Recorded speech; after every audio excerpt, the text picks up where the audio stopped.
Like, you have to be excited about the future. Life cannot just be about solving one problem after another.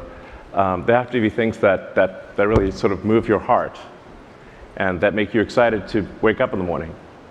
And I think becoming a spacefaring civilization is one of those things. If you ask kids anywhere around the world, like, what are some of the most inspiring things? You can ask a 5-year-old, 6-year-old anywhere in the world, and they're going to say, space exploration is one of those things. And we want to make sure that that Apollo is not the high watermark. In fact, you mentioned at one point that you wrote a letter offering to run the Apollo program, I believe. Yeah, you would have done a fantastic job. But the point is that the Apollo program was something that was inspiring to everyone around the world. And we don't want the Apollo program to be the high watermark of human exploration. And I think you want to have some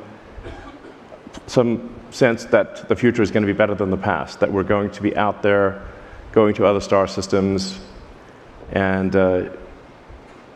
what you see in a science fiction, non-dystopian sci-fi story, of which there are not many, but like Star Trek, I suppose. Well, speaking of Star Trek, Elon, when I think about you, let's look at Spock's from Star Trek here. Space, the final frontier. These are the voyages of the Starship Enterprise. Their ongoing mission, to explore strange new worlds, to seek out new life forms and new civilizations, to boldly go where no one has gone before. So when I think about you, I think about Spock and Captain Kirk, and you're going to take us to places we've never gone before. Yeah, that's the idea.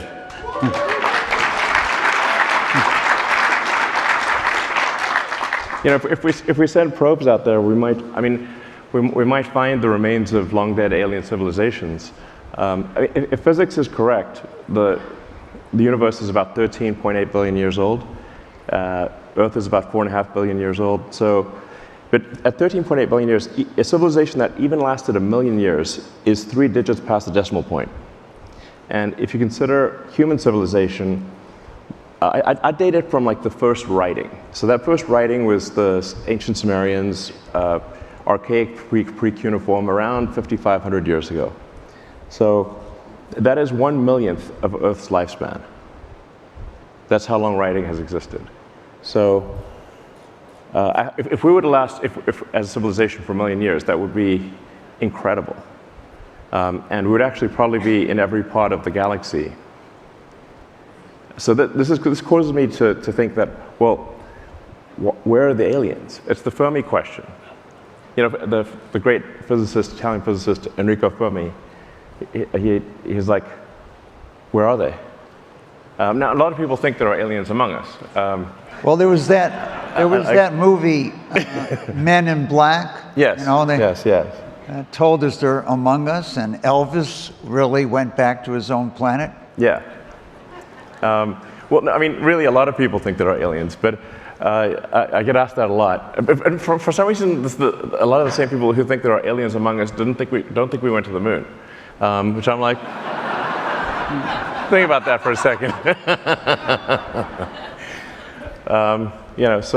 But I think I would.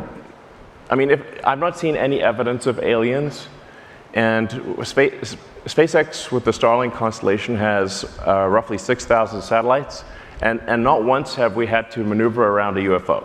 Okay, so we were like, hey, what's that? Is that an alien? Has occurred? Never.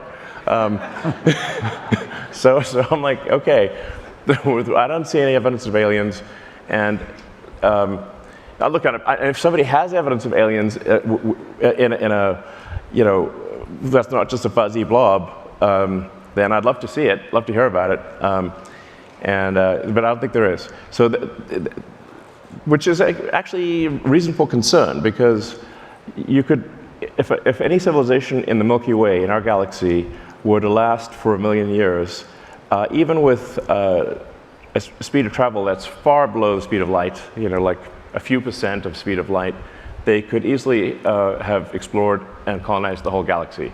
So they haven't. So why not?